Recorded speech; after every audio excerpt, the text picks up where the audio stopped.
And now there is this very, very narrow pinhole I have to fit myself through. And my entire life becomes about that. And if I don't do that, I am I am nothing. I'm a worm. I'm less than. And so you went through some like major life changes between kind of like building Bulletin, selling it, and then writing the raise. I'm so curious how those like the revelations you described in the podcast, right, of turning away from that external validation, how did that impact your writing process? How did that look in your life? I think that um I just like reached a point where I was like, literally, no one else is like thinking about this except me. Like, I do think that there's this like millennial, like navel gaziness where like we kind of write the story of how our life is supposed to go and like how we want to be perceived and the things that need to happen in order for that to like kind of happen correctly and like for us to execute that correctly. And I'm definitely like a recovering control freak where it's like Sam. I got very lucky with Bulletin paying off the way that it did. And like that's, Yeah. getting the story and getting the exit and the headlines. And like me and Alana, my co-founder, have spoken at length about like, well, what if that didn't happen? Like, what if Mhm. after 8 years, like it didn't sell and it just shut down and like we didn't get that exit and we didn't get that headline? Like, how long would it have taken us to recover? And like, how would that have felt? And to live in that place is it's very dark. And like, Yeah. you then realize like you're literally on the knife's edge of that. Like all it Sure. would have taken is like one thing during diligence for the acquirer to be like, actually, like this doesn't make sense for us, right? Yeah. And so you kind of Mhm. realize how like you're not in control of anything, how like you can work your ass off, but like things don't always go your way. And I think that with once we actually sold and then I was kind of living in like that exit reality, I was just so unhappy in that reality. Like I Mm. don't do well in a corporate Wow. environment. I Yeah. it had nothing to do with the acquirer. It's just like you kind of I literally made a Pinterest board called like Wall Street Bitch because like the office was on Wall Street. And I would, I'm like again, like millennial, like telling myself this story of like this is who I'm going to be and this is what I'm going to wear and I'm going to show up to this Sure. office every day. And then the Yeah. actual lived experience of it was like eating me alive. I had like a mental breakdown in the bathtub and I was like, I can't do this. Like I'm not meant to do this. And so I think just when you have enough times of like like you get the win, you live the story, but then being inside it isn't what you thought it was going to be. Uh, You yes. you realize like why am I optimizing for like these external things for other people when like the inside of it is like making me absolutely miserable. And so I ended up leaving. I spent a lot of 2023 just like writing the raise with no guarantee of anything, right? Like you're writing a book, you have Sure. no idea if it's going to sell, and it fucking didn't sell. Like that's the thing, is like Yeah. it didn't sell. I had to self-publish it. I took a year to decide if I even wanted to self-publish it. Who even knows externally if that was the right idea or not? I got on Reese's Book Club podcast. I got some good press. I optioned it. Like Yeah. some things happened, but Phenomenal. That's congrats. Yeah. thank you. But like a lot of people don't know certain things that, I didn't make a big Sure. announcement that someone took the rights. Like I'm just like, cause I don't care anymore. Cause honestly, the year writing the book was the best year of my life. That's it. Like the Mm. year working on the book was the best year of my Yeah. life. No one knew that I was really doing it. There was Yeah. no accolade attached to it. And I had like no There you go. expectations for self-publishing it. I was just like, I worked on this thing. I think it's good. I feel like other people will think it's good. Like I didn't think too much about it. I was like, let's go. And I knew that Yeah. working on it and marketing it would make me happy. I knew that I would have fun. And so that's just kind of how my worldview has shifted, is like Mm. what's going to make me happy? how am I going to have fun? How am I going to learn? How am I going to grow versus like, and also what's worth my time. Like I was just invited Yeah. to do something for free for this like big prestigious conference where like I could get free tickets to the conference Mhm. and like go to the conference for free and like say that I Mm, was a part of it in this way.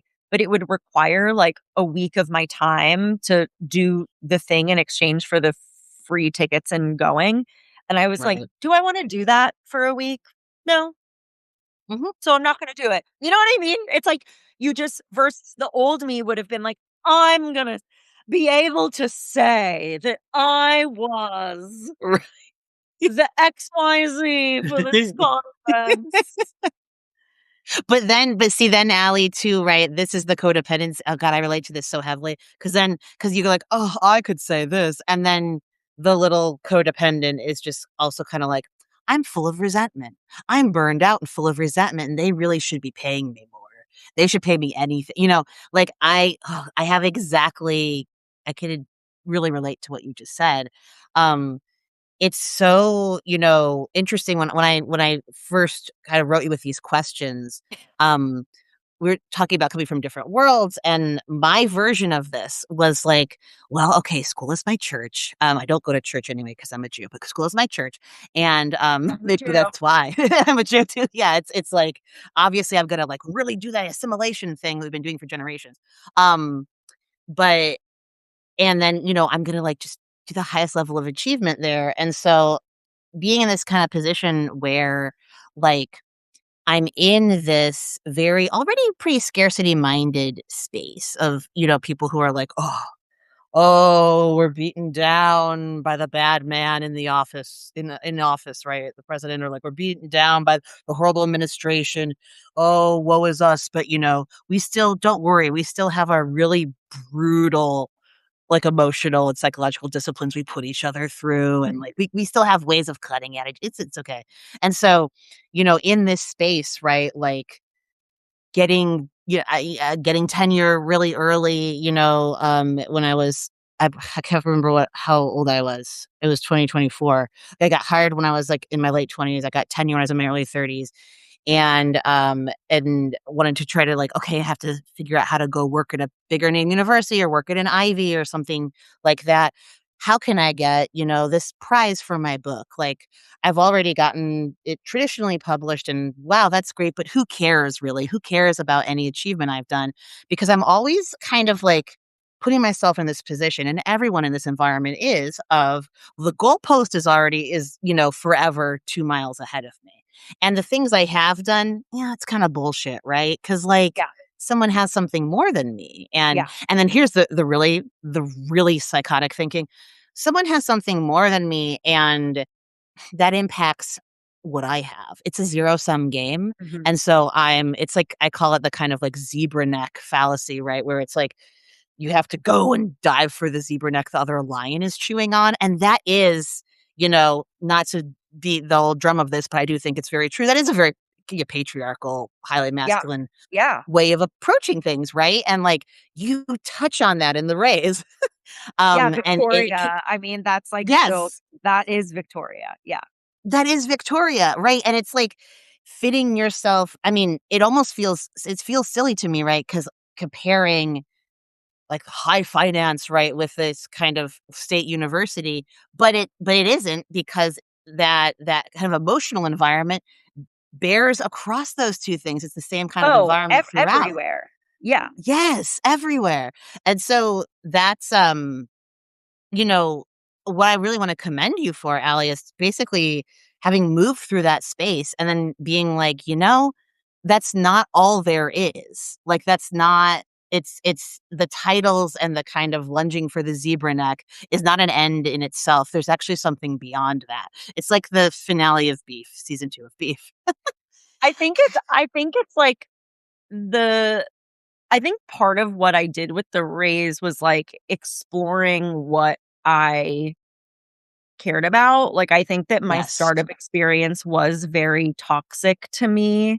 It was also very healing to me. I think it really Mm, brought out things in me on an interpersonal level where I was like, oh, wow, I am fucking codependent. Like, I I've done it. Mhm. definitely have this tendency to, like, I'm controlling, like, I need all the information. I had a deep anxiety about things I didn't know. Like, I literally, when the Elizabeth Holmes thing was going on, my family always jokes about it to me. I called them and I was like, you know, "What if I'm Elizabeth Holmes? Like, what if" and they're like, "What are you talking about? Like, you literally run an e-commerce marketplace." Like, it's this but this sense of, like, what made me really uncomfortable about venture capital is, like, there is no Mhm. reality. There's no reality. Like, Right. there's a line of faking it, and then there's a line of, like, um, painting the big picture, and Mhm. we never cross the line, but, like, investors are always saying things to you to do certain things, and you're like, "But that's, like, not real, or that's not true." Like, Right. it's this artificial bubble that it where you're not living in reality. Like, I run a bootstrap business right now where it's like, I'm Mhm. making this amount of money, these are my expenses, like, this is like, the model is very simple. Totally. Um, Yeah. Whereas in venture capital, you're not pitching what the business is, you're pitching this, like, kind of exaggerated version of what the business could be, and Yes. you're the nature of that industry just really made me physically uncomfortable all the time, and so the Yeah. Alexis's experience in the book of kind of always feeling like she doesn't know everything, or something could fall through the cracks, or, like, not everything is as it seems, like, was my experience for 8 years, and so Mm. I think for me, a big part of what you're saying is, like, I just wanna do things that feel good in my body after 8 years of having Yes. experiences that, like, didn't feel good in my body, and I think Yeah. I'm not naturally a very kind of patriarchally competitive person. It's like, even with my business now, it's like, I know who my competitors are. I don't care, like, I lose business to them, and I'm like, "Oh, I hope they have a great experience," like, Right. I Right. That's yeah. I'm very just, like, truly rising tides raise all ships. Yes. Even with Yes. Sam. even with my last with Bulletin, like, we were, much smaller compared to our biggest competitor. I never wanted to, like, undermine them or undercut them. I wanted to learn what they were doing that could make us Yes. better. Like, I'm not Yes. naturally, kind of wired that way. And so I think being in an environment that forced me to kind of be more like that, just felt really uncomfortable. And so I think it was more an Yes. exploration of what it was like to be in that environment versus, you know, me being like, I don't know, having some big moral decision of, like, this isn't for me. I refuse to do this anymore. It was really just a natural migration away from something that never quite felt fully comfortable. Well, totally. And I think it's, to your point about um having the bootstrap business, right, where you're actually celebrating your quote unquote competitor's success,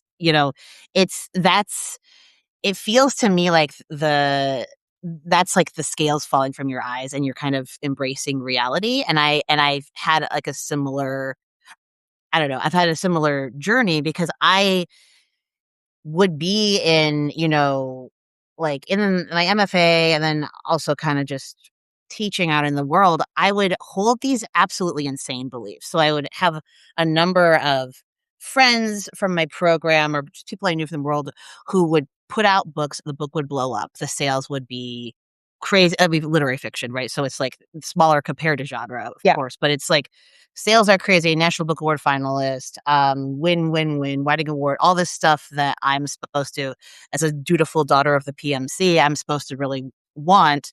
And I'm holding this absolutely batshit belief that somehow impacts me negatively.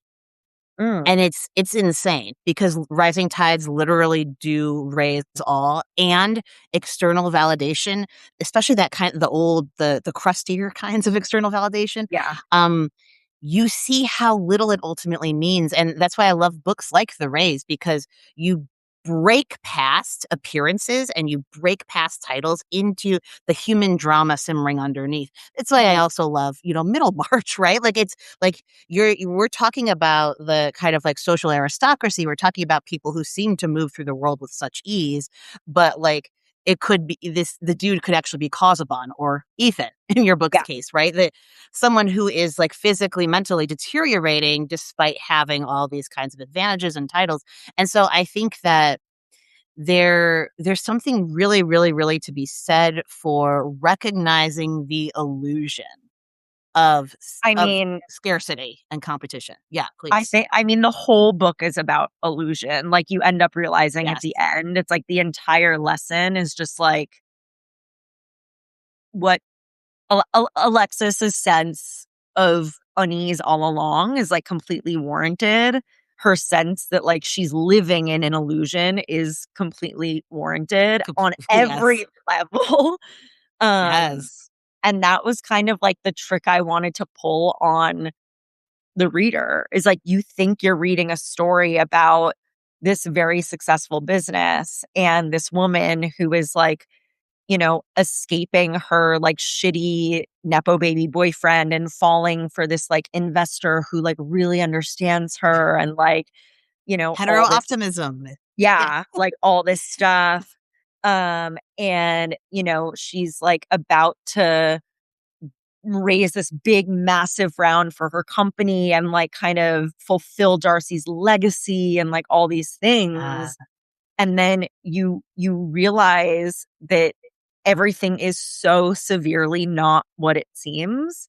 And right. I think a lot of my inspiration was like a part of my upbringing. I had like a malignant narcissist father where like the way that everyone saw my family on the outside, it was so uncomfortable for me. People being like, your dad's so charming, like your family's so perfect. Like I had a really like hot dad, cute mom, like me and my brother were the cutest Yeah. kids. And like I literally lived a life in my own home where I experienced this dichotomy of like what people thought was going on versus what was going on were two completely different things. And like the Yeah. feeling that Alexis has in the book is like the feeling I had as a child, where you're like, something's not quite right, but I can't figure out what it is.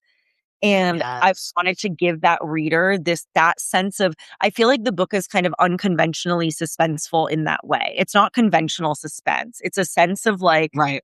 I know something's off, but I can't quite put my finger on it. Like that's literally how I felt when I was like 6, 7, 8, 9 years old. So part of it Yep. was that.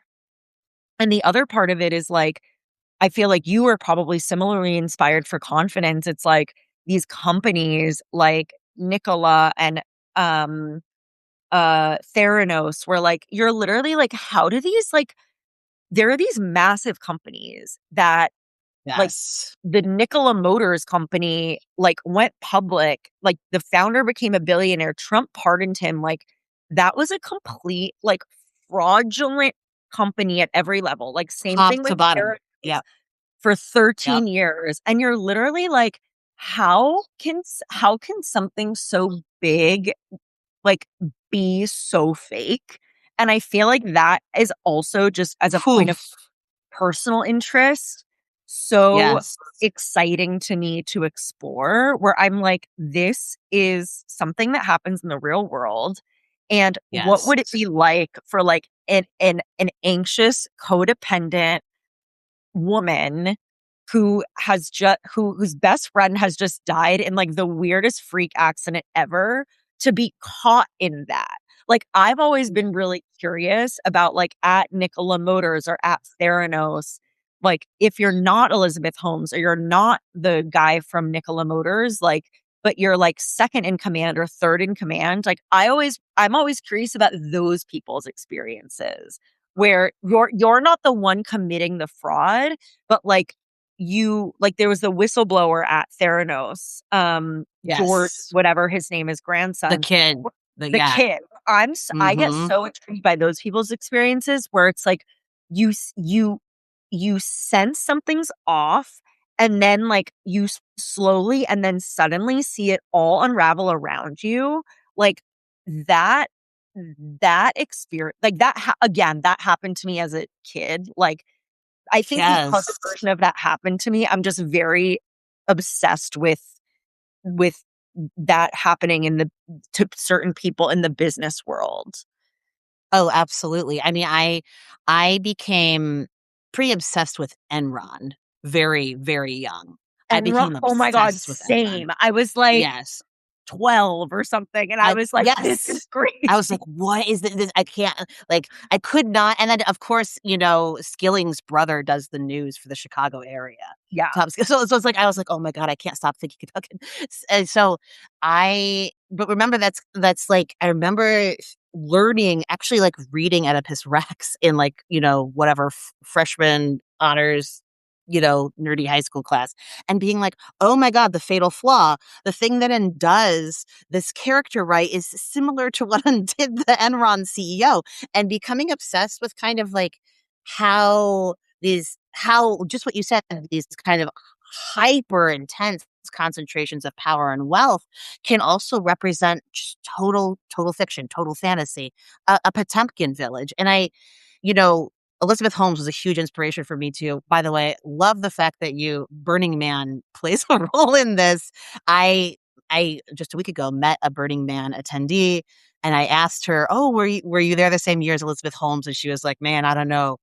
There are like thousands of people there, and yeah. I know people's drink orders." I was like, "Oh, you don't know who that is." Oh, but anyway, the the fact that like confidence was written both with her in mind, but also with honest to God, like straight up actual dyed in the wool grifters, right? So Keith Raniere was my first I mean, inspiration yeah, for the Orson. Nexium energy is there for Is sure. powerfully there, yeah. Yeah, And I was like, "I wanna do this, I don't wanna deal with" I'm not gonna put the sex cult in, obviously, it's a lot to deal with in this book, but I wanted to see how a kind of like, I am coming at this purely dishonestly. I'm gonna fake this for as long as I physically possibly can, and I don't know if I'll avoid jail, but who cares, right? Like, if I go to prison, I'm a multimillionaire. That mentality is kind of what's fueling Orson and Ezra, but then yeah, I think Elizabeth Holmes is such a fascinating case, Allie, because she is, like of course, she committed beaucoup fraud and deceived tons of investors and did so many criminal things. And if you look at her background, here is a codependent Stanford good girl, like to of course, to the manner born, but so desperate to impress other people yeah, and to be Steve Jobs. yeah. We have the lowering the voice, the gender stuff. Like there is so much there with her that Yeah. to me is I mean, it's I feel sympathetic towards her a lot of the time. I mean, that's what I wanted to do with, um, Victoria is, like, Yeah, I think that a lot of I just really believe that a lot of these frauds, they don't go into it being like, "I'm gonna commit fraud." Like, there's no, a personal no. motivation, to your point, there's, like, a lot of muck and stuff personal stuff mixed up in it, and it happens, and they think that somehow they can, like, unwind it. Like, they think Yes.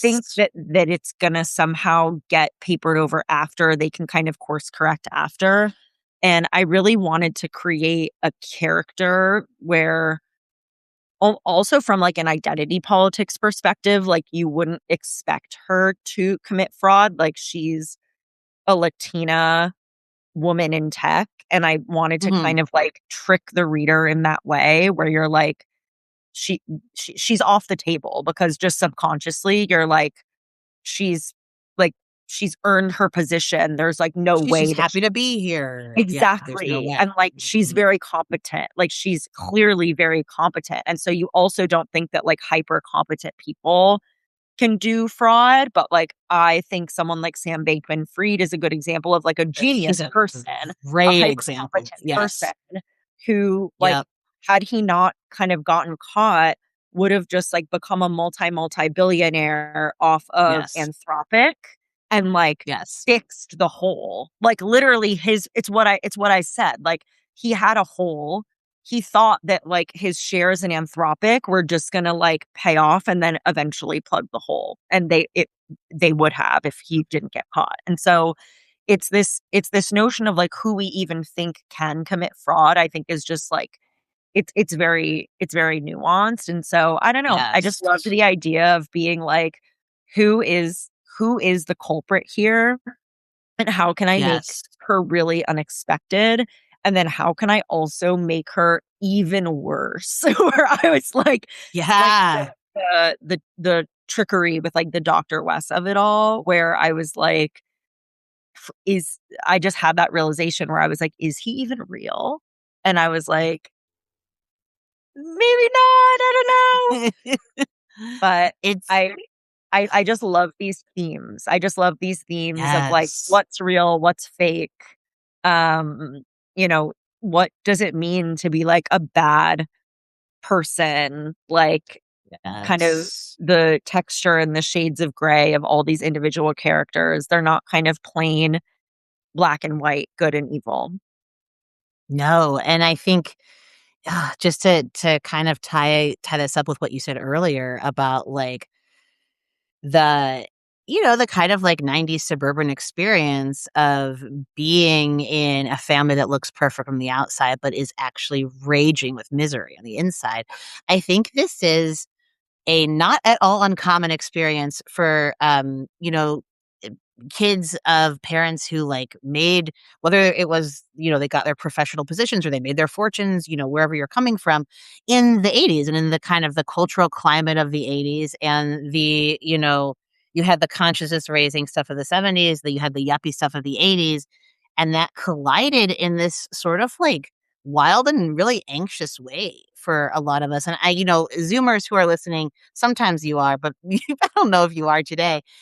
They're like, we get, I think, thrown under the bus a lot as millennials for being super earnest and really believing that things are going to work out, and we're not cynical enough. And we're like, we love our Hogwarts houses. We love pleasing people. You're not wrong, you guys. You're not wrong. But I think that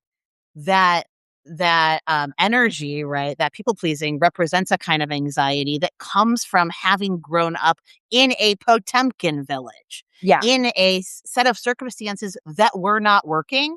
And John Updike tried to tell us, John Schieffer tried to, all the John, the post-war Johns tried to all tell the us, time. right, that like all the Johns and one, at least one Richard, that this wasn't this kind of like ticky tacky gray flannel suit nuclear family thing was not working out if it was going to stay as dishonest as it was, right? If it was going to Mhm. stay as kind of repressed as it was. And I think your story is such a great example when you talk about Alexis's the revelation after Yeah. her bat mitzvah, what's going on in her family. Oh, it touches on this so beautifully. So, yes, I just wanted to really, again, commend you for that and shift slightly to a question about your nonfiction. Because, Ali, I know you've published a nonfiction book traditionally. It's called How to Build a Goddamn Empire. It's about your experience building Bulletin and selling it. For 8 figures, extraordinary. I'm really interested, though, in from your point of view, how is the raise, everyone just tuning in should buy this. How is the raise in conversation with how to build a goddamn empire? It's a very good question. If I feel like How to Build a Goddamn Empire was written during an era where I was like a performance artist. Ooh, Um, okay, yeah. I feel like I mean, I was 26 when I got the book deal for How to Build a Goddamn Empire. So that was like literally 2 years after I started working on Bulletin, which is unhinged. Maybe 2 or 3 years. And Wow. um I got that book deal when like The Wing was taking off, Glossier was taking off, Nasty Gal was like still in the mix, like Outdoor Voices. And I really feel like part of what drove that book deal was like a bet that I was gonna be like some big, bubblegum pink female founder. Um, and I do think that the book I really stand by the book. Like, it was written from the trenches of building my business, whereas so many business books are written on high after the fact. And so it Yeah. reads very like diaristically, and it's very honest and it's very vulnerable. And I think it's been helpful to like thousands and thousands of people building their companies.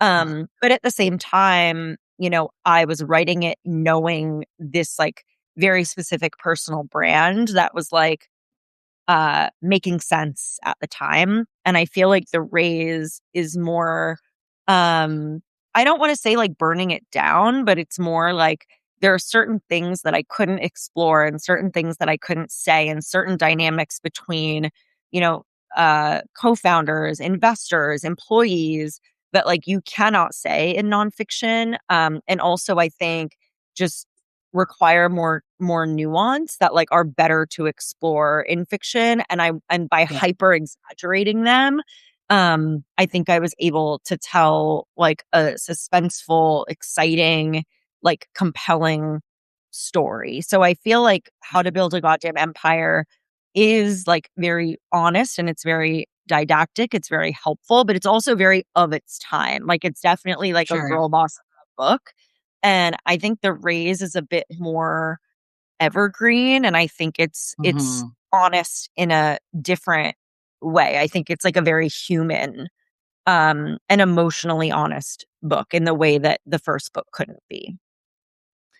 I yeah, I the our mutual friend Lee Stein, who is the kind of reigning expert on the death of the girl boss era, and how there's the you know I think she would probably agree with us here that there's a certain amount of just complete willful denial of reality and, like, not just discomfort, right, Allie, but, like, profound spiritual and emotional unease, and Yeah. that comes from, "Hey, I'm a successful girl boss, and I'm just kinda faking my stability through this really brutal process."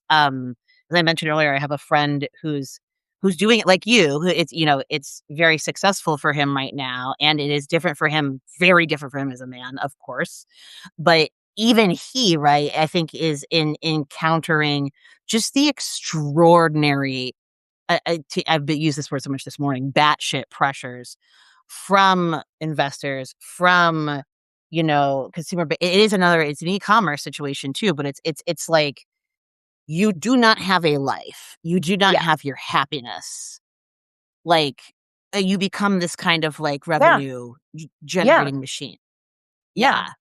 Yeah. And I think that it's a very stressful, emptying feeling. And I wrote the first Yeah. book in like, from like 10 to midnight every night or like every Saturday. Like, I just squeezed it in where I Phew, can. yeah. Um, Whereas The Raise, I wasn't really working that year. And I just wrote it from it was more of a retrospective and wrote it from a place of like recovering from that experience. So I don't know. I think they're definitely in conversation. They're both me at different times, and I'm Yeah. really proud of them both, but they're very different. They're Very very different. different. Yeah. Absolutely. Well, this kind of, it touches on another question I have about, like, scarcity and abundance, right? And, coming from the just, like, purely writing track only, right? You know, that world and the academic world, like I was saying earlier, it's so based on hyper competition and the idea that the resources will always be limited. So if you Yeah. manage to obtain those resources, you should feel very good for 10 minutes or maybe 5, and then continue to string along in this state of from what I've observed, just like extraordinary pessimism, a lot of self criticism, right, and self judgment and judgment of others, and the sense from even the most successful individuals in this kind of purely literary only sphere, right? I haven't done anything else. I'm just really focused on my writing, uh, for better or worse, is like a sense of lack of utility. I just did put this essay out a couple weeks ago about how Sally Rooney feels pretty as a Marxist, because of course she's in her kind of Yeah. scarcity based, yes, places. She just feels ridiculous that Sally Rooney should be writing books about people falling in love with this global poly crisis happening. And that is a constant refrain for Sally Rooney. Not a novelist, but I think to my mind pretty literary. In his own way, Bo Burnham, the Inside special was there was so much. I was just revisiting this last week. There's so much of like, I think I might be useless. I think art does nothing. Raph, think those positions are ridiculous, and I think they're blatantly untrue. I know you agree with me, Ali, but there's this kind of I feel like there's a gulf, between people who are moved through like higher entropy spaces, right? Or higher possibility spaces, let's put it that way. And more prescriptive academic spaces like those I've moved through. There's a gulf. And people on the academic side do think that there's just, it's just hopeless. There's no money, there's no anything. And why do I even write my stupid little stories? It's a worldview I don't share. And I'm wondering if you could kind of comment on that. Haven't you really moved through a lot of different worlds and done so with a lot of grace? I'm curious what your thoughts on that are. I think that for me, like, writing is something that makes me feel better. Like, it's something I have to do. Mm, And mhm. when I don't write, I'm crabbier and I'm a shittier person to be around, and it's like a valve that needs to get released. Yes. And so I don't really think about these things from like a very philosophical or like utility. What is the meaning? Like, what is the outcome perspective? Um, I think about it more from like, is this story inside me? Yes, it's percolating, it's percolating, it's percolating. Like, I have to Yeah. release it. And Yeah. I didn't used to think that way. Mm, I think that working on the raise really helped me um, kind of change how I operate. And so after the raise, I started working on my Substack more seriously, and I publish every Tuesday and Thursday, as best I can on Thursdays. And having that kind of religious beat of a writing cadence, like, it's just made me happier. It's just made me better. yeah. And I Yeah. don't think about it as like, how many subscribers do I have? How many paid subscribers do I have? Like, it's not how I make money. Mm, So I think that that's also been a great help, is like really accepting and surrendering and being like, maybe I'll traditionally publish a third book someday. Maybe this will happen, maybe that will happen. But like, for now, I'm just personally investing in it as a ritual. And so I think it's hard for me to comment on it from like a, where does it fit in the world, or what is the utility, or whatever. Um, because I don't it's just not, it's never been how I function. yeah. That said, clearly when I was in college and I had that conversation with that professor, I like deliberately didn't go to grad school for writing because I felt like it wasn't going to be financially viable for me. Yeah. And so, I mean, I do understand that for certain people, looking to build their careers, like, I understand them having nihilism around, like, could my art even make it? Like, what is even the point? But I know this is really shitty to say, but it's like, you either kind of feel like you have to do it or you don't. And if the thing that's going to determine whether you do it or not is like what is the utility of it, then like maybe you don't really feel that valve is as full as it needs to be. I don't know. Sure, sure. No, yeah, and man, there's so much to comment on there because I think that it's really difficult for people to stay with their, like, creative obsessions. Obviously, if they're in a state of financial exigency, like, well, that's really difficult. I mean, how you've Yeah. gotta earn money. But then also the question of relevance, right, comes up, I think, for a lot of people. And then for many, the question of, I think, the anxiety utility question, the philosophical stuff comes from, like, these anxieties you and I are describing before, this sense of codependency, right? Of like, you know, first, you're wondering if you're gonna make it, and then if you're fortunate enough to make it, right? If you're in the Sally Rooney position, you're starting to feel now guilty. You're starting to feel now responsible somehow for not contributing to the solution to like X crisis, right? And there's so much to think about there. It's I want to ask you though about, I think, the kind of optimistic end of things. And by the way, folks, if you have questions for Allie, please, by all means, type them into the live chat. We're going to be winding down soon, but I want to make sure if folks have anything that you want Allie to comment on, talk about, please put it in the chat. Um,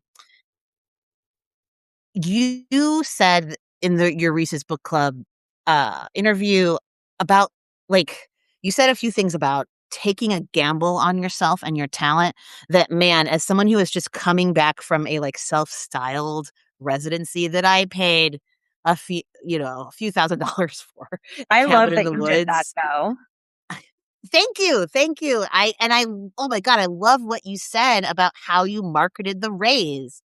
And Allie, I mean, if I may, I think this is actually really crucial stuff, people taking bets on themselves. Can you talk a little bit more about that? And, like, especially with the marketing of this book? Yeah. I just had no choice. I mean, my agents at the time went to market with the book. Um, it was 2023. I think a lot of the themes of the book, startup culture, the female founder, like these things weren't pronounced in the culture again. They're very back now. And I think that like Mhm. part of my job as an author, but also as a marketer and just like how I function and interact with culture is like it's your job to be prescient and know that certain things boomerang back. But I remember my agents at the time being like, how should we position this? Like, Kamala Harris is like the girl boss of the moment. I was like, oh my God, like, Ugh. all right. And Oh, so Lord. yeah, and then instead of kind of going out to a second, like, tranche of editors, I just felt the vibes were off. I didn't necessarily trust the situation, and so I just kind of reclaimed it, and I was like, I don't wanna keep going down this path." And so I sat on it the Mhm. material for a year, and I decided to do it myself. Um, and part of that was getting over self-publishing as, like, a second-rate option. Part of that was, like, getting over the sense that I had failed with not getting a traditional publishing deal. Um, Part of that was also parsing out, like, was that because the book was bad or was that because like, my agents didn't do this the right way? Like, there was so much to untangle, but I reread the Yeah. book and I was like, "I think the book is good. I think a lot of people will like this." I, like, don't really have anything queued up for 2025, because of some things that had happened with a business I was involved in, like, my slate was clean, so I was like, "I feel like this is the universe telling me to just, like, do it." And so, all the stars Yes. had aligned, and, I'm a marketer by trade, so I was like, "What is gonna make people interested in this?" And I decided to Yeah. make a movie trailer for it because I just think as a consumer, I don't care when people are like, "Here's BTS of me packing books," or like, "Here's BTS of me editing my book." Like, everything's so Yeah. visual now. Right. And I was like, what can I do that's really visual and also creates a journey for people to follow? Yes. And I felt like making kind of a mini movie or like a movie trailer where I can like cast the characters and show the world, you know, take polls where it's like, do we like this location or this, build a little come along with me campaign. Um, Yeah. was the best option. And I also wanted an adaptation. Like I wrote it cinematically on purpose. And I was like, if I want people to see the vision, I need to paint the picture. So the Yeah. trailer was also a way for me to do that and accomplish that goal. And so I was just like, I also was like, I'm self publishing. Like, how do I make noise? Like, I'm not going to get people interested in this by just the fact that I'm self publishing. I need to kind of pair it with an innovation. Yeah. And so I mean, it worked. Like, I Yes. sold like a significant number of books. Like, I'm with a new agent and I had an idea for a new book. We were talking to editors and we shared my self-published numbers. They were very impressed. I got the Reese's Book Club thing. I got featured in a few listicles.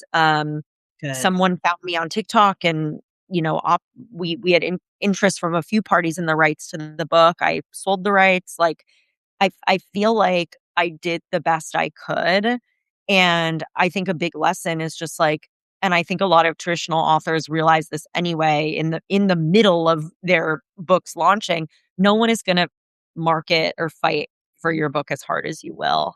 And I feel Right. like I was like, well, if that's the case, then I should just own the whole process. So Yes. it was such a creative time. I felt so excited and energized by it, and, like, I just want to do it again, but I need Yeah. to write another book first. Yeah. Would you have a press, right? That you have Yeah, a small business now that essentially is about like a multimedia book promotion. I think that is so cool. Like, if yeah, I just were to buy the Rays or if I was like an early influencer, what would I like? I know that you like actually sent out merch and stuff. Like, what yeah. would I have gotten at that point? You would have gotten the book, you would have gotten, like, a little editorial, like, photo, like, postcard. I made these book sleeves that said, Mm, like, something about obsession, I forget, like, I don't remember what it said, but, like, this, like, fancy book sleeve for the book, and matches, and yeah, it wasn't, like, crazy. I feel like the book sleeve was really innovative. Um, yes. it it was gorgeous. It was red and gold. But yeah, I do like marketing and influencer seeding as my job. So I was like, I need to send something that people are gonna photograph and kind of like be gagged by. And Absolutely. yeah, I'm truly so proud of it. And I think that I accomplished everything I wanted to accomplish with it. I think now I'm just like, what is my next story? Yeah. Well, my gosh, what can I ask you that? Can I ask, I do you have have no inklings on the idea. next story? I No. had an idea for a fiction book and then I was like, I wrote like 13,000 words of it. And then I was like, this isn't correct. I then had an idea for a nonfiction book. And then I was like, no. And I'm not there yet, but again, I'm not like, I think initially I was like, I need the next one. I need the next one. Like, I need to I truly, Raph, was like, I need to get a traditional publishing deal to like show everyone that like this paid off. And then I was Mm, like, mhm. I like nothing good is going to come from me doing something to just like show everyone that this was worth it. Like, Yes. people That's enjoying the back book to yeah. was worth it. And again, it's going back to like, I'm falling back into old patterns. And so I was just like, why don't I just wait until I actually have something to say? What about that? So It's we're waiting.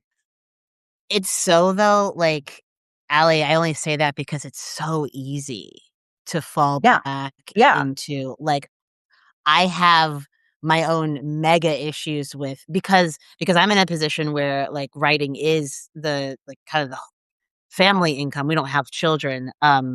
But it is like my wife and I and where we live and where we're going and our pets and all that jazz. And so it's kind of like I will really think a lot about, "Oh, someone paid unsubscribed," and, like, just going down the rabbit hole or going down the rabbit hole of, like, "Okay, like, gotta get off the mid list. How am I gonna do that?" And blah and it's not that these pragmatic considerations are valuable, totally, right? And this is why, like, your, brilliant marketing expertise comes into play, Lee Stein's expertise, like, all this stuff is very valuable, and it's so easy to take that out of the realm of, like, pragmatism and put it in the realm of, like, moral like, deontic moral value, like, who I am as a person, Yeah. um, and that's where I think we run into trouble. That's what the Raise talks about so beautifully. um I'm sorry, I'm hearing from folks that there's a little bit of lag in the chat, so I apologize if I'm not seeing questions that you have posted. Substack is up to some weirdness today, but never fear. What you should really do if you subscribe to me and not Allie, just subscribe to Allie and ask Allie the questions that you have Yes. for her. Slide into her DMs. Um, Allie, the last thing before we sign off here, I think I really want to touch on is the like, taking a gamble on yourself or taking a bet on yourself of it all, turning away from someone gave me the power, and, this sounds trite, right? But I think it's true, finding one's own power. I thought what you did to market the Raise was incredible. I this little cabin retreat that I took myself on felt really revolutionary for me because it was not me doing what I've been trained to do all my life. It was not me saying, "Oh, please, Yato, let me come write my Yeah. book. Tell me that I'm good." It's Yeah. like, whatever. I'm just not going to apply anywhere. I'm just going to go. This is so important. The breaking out of the routine or the breaking out of the kind of like pleasing, the external stuff, and finding some kind of internal sense of like, shit, I'm just going to do this.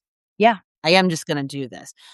That, like, it's crucial to creativity, especially in our world, and it's crucial to turning away from the scarcity mindset. Allie, if I am a writer just getting started out, or maybe, even someone in my 20s who is reading The Raise, right, and is inspired by your story, what would you tell me about kind of taking a gamble on myself? What would you advise I do? I think one of the most important things to know is that, like, everyone that you admire, where you're like, "Oh, they've reached this, like, really exciting place, and, like, I wanna be them," or, like, they're, in a place in their career that I covet, like, at some point, they took a risk and took a gamble on themselves where, like, they had to lose prestige or not make money or like do something that didn't make sense externally or to other people, and then kind of live in that amorphous middle space and like, or climb cringe mountain, whatever you want to call it. And then Mhm. eventually they broke through. Um, Yes. and I think that there's a lot of forks in the road in life where, like, you can take the safe, knowable path, or you can take the, like, riskier gamble path. And it's Yes. okay not to take the riskier gamble path every time. Like, right now, I'm taking more of the safe path. It's like I didn't work for like 6 or 7 months last year because I was focused on the raise. And, I'm building up my influencer marketing agency right now, because I don't know what I'm writing next. That said, I'm still writing my Substack. I'm still building my platform. Like, I'm still doing things that support the writing side of me. Yeah. Um, like, it doesn't mean recklessness, but if you have, like, an outcome that you're very clear on and you can build a strategy around it, and, like, you really do know the steps that you should be taking to, like, execute that strategy and get to that outcome, like, you are shortchanging yourself and you are screwing yourself over if you choose the safe path over the gamble. And so I really think that there are certain times in life where like the risky path is risky, but it's also clear. Like you Yes. understand like what you need to do and what needs to happen, and you're just scared. And if the path is clear and the beats are clear, like go. Like just go. If Yes. you know the outcome but you don't know how to get there, that to me is a signal of like take more time to figure out the beats and figure out the path and make sure that the path is as clear as possible before you take the risk. Um but don't ever let fear like get in the way of letting you go down like a very obvious and very clear path just because like there's not immediate money in it or you don't know Yes. exactly what the outcomes are going to be along the way. Right. I find that like the clear when something is risky but you also feel clarity, that's like that's the universe telling you like go forward and do that. If the clarity is there, then like that is the universe telling you to move forward in that direction. Man, and to just bring it full circle, doing that is my best prescription for someone who wants to avoid replicating the miserable suburban Potemkin house Yeah. of right? Like, it's like we and now I'm saying broadly, millennials, I think are kind of looking at institutions, right, that we grew up in or like social dynamics, whatever you name it, and being like, holy moly, I contorted myself into so many pretzel shapes trying to satisfy the expectations of people who were themselves miserable and themselves perpetuating this. How can I break out of this? This is it. What you just said. This is it. And Yeah, it's you like, always yeah, know. Like, I feel like you always know, and then it's, like, thoughts that turn you away from the yes. clarity. Yes, it's fear, right? It's like Yeah, the the woo-woo Instagram quote I'll apply here, like, what is the cost of the life you want is the life you have, but it's yes, just it is so true. It's like you you are clinging to something that is clearly not working, but it is the known entity as opposed to the yeah, unknown entity. And it's easy to kinda scroll by that and fave it, right? But it's so much harder to live it, and I'll tell you, yeah, even having done my own burning stuff down and walking away from, like, a 10-year like, yeah, a tenured position, I was still kinda scared to do the solo retreat. I was like, "Okay, I'm gonna do it. I'm gonna purchase it," and it was, like, a big deal for me, and yeah, I think it's worth mentioning that, like, taking a gamble on yourself is the opposite of scarcity mindedness, and it's something that we can all benefit from and also hugely. all of the, like, gatekeepery or, like, institutional stuff, like, it doesn't predict or signify any sort of outcome or success, like, Nope. at all. Like, No. you can write your next project at this retreat, your personal retreat, and like, have like a New York Times bestseller, like you doing it at a different kind of gatekeepery institutionalized Right. retreat, like doesn't predict there is no like, yeah, No. it No, just makes exactly. you feel better that it happened in one place versus another, but like you are choosing for it to feel better in one versus the other. Yes. Yes. Yes. Oh my god. Recognizing we don't recognize that that's a choice we are making because 'cause we're just Yeah. kinda conditioned to do it. Yeah.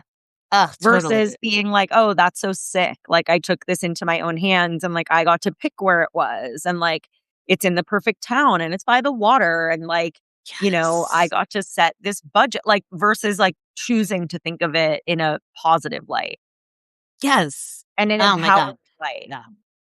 Yeah. Right. Yeah, if there's one message I think we could take it away from both our books, like, I'll stack them on top. Whoa, oh.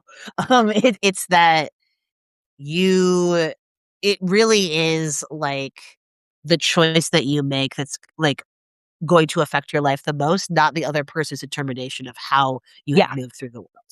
It Yeah. just is the case. Yeah. Perfect. Ugh. Thank you Allie, for thank you having so me. much. Lovely conversation. Yeah. Thank you so much. Everyone, please grab your copy of The Rays, follow, subscribe to Allie if you have not already. And this will be out later today with a little more information about a class I'm teaching.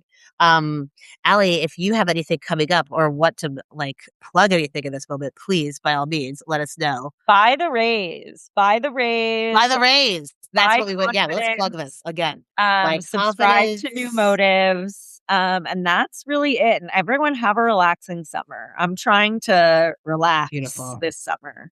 That's my assignment. Yes. Yes, amazing. Well, everyone, please go relax and read a good book. Allie, thank you so much for this. Oh, and This is great. also subscribe to Lee Stein. Follow Lee Stein on TikTok. Yeah, Lisa. Yeah, yeah. Let's play.